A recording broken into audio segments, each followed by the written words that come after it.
Hello friends, जय श्री कृष्ण। मारा kitchen में तमारू स्वागत है। आज आपणे बनावीशुं गरमा गरम मसाला खीचूनी रेसिपी। आपणा गुजरात में तमे गमे ते स्थळे फरवा जाओ के मेळा में जाओ तो त्यां मसाला खीचू तो मळतुं ज होय छे। खीचू ए एक एवी ट्रेडिशनल रेसिपी छे કે તે બધાને ખૂબ જ ભાવે છે। તો આપણે ઘરે પાપડ બનાવવા માટે તો ખીચું કરતા જ હોઈએ છીએ, પણ તમે ક્યારે મેળામાં કે બજારમાં મળતું ખીચું ક્યારે ખાધું છે? તો ચલો મસાલા ખીચું બનાવવાનું સ્ટાર્ટ કરીએ। રેસીપી સ્ટાર્ટ કર્યા પહેલા જો તમને મારી રેસીપી ગમતી હોય ને હજુ સુધી ચેનલને સબસ્ક્રાઇબ ન કરી હોય તો પ્લીઝ સબસ્ક્રાઇબ કરજો અને બાજુમાં આપેલ બેલ આઇકન પ્રેસ કરજો એટલે નવી નવી રેસીપીના નોટિફિકેશન મળતા રહે।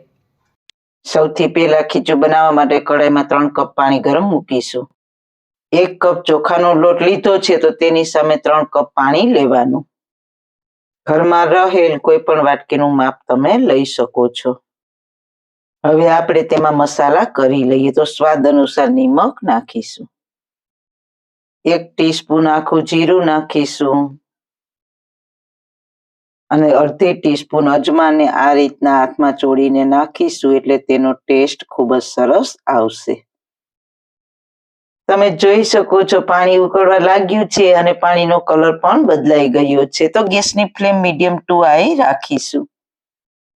સાથે 2 ચમચી મરચાની પેસ્ટ નાખીશું। તમને જેટલું તીખું ગમે તેટલા મરચા લેવાના અને હવે પાણીને ઉકળવા દઈશું।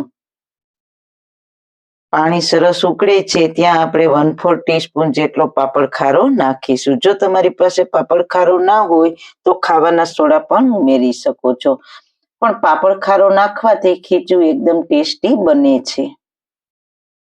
સારી રીતના મિક્સ કરી લઈએ।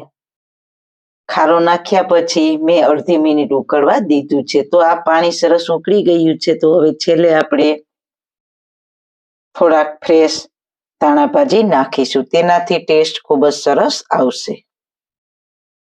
હવે ગેસની ફ્લેમ સ્લો કરીને લોટને ઉમેરી દઈશું તો 1 કપ ચોખાનો લોટ ઉમેરીને વેલણ વડે મિક્સ કરી લેશું।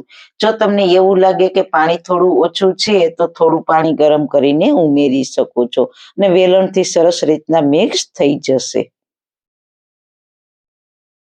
તો તમે જોઈ શકો છો ખીચું સરસ મિક્સ થતું જાય છે। આને થોડું ઢીલું જ રાખવાનું હોય છે તો મારે હજી થોડા પાણીની જરૂર પડશે તો હું થોડું ગરમ પાણી નાખું છું અને ફરી મિક્સ કરી લઈએ।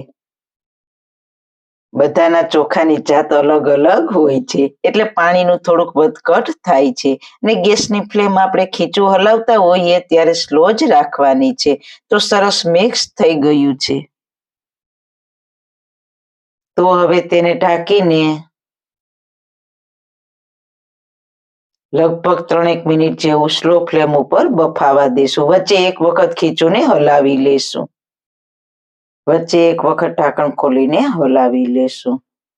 આને તમે ઢોકરિયામાં બાફવી હોય તો તેમાં પણ બાફી શકો છો, પણ આપણે થોડી છે એટલે અને જાડા તળિયાવાળી કઢાઈ પણ છે એટલે કઢાઈમાં સરસ રીતના બફાઈ જશે।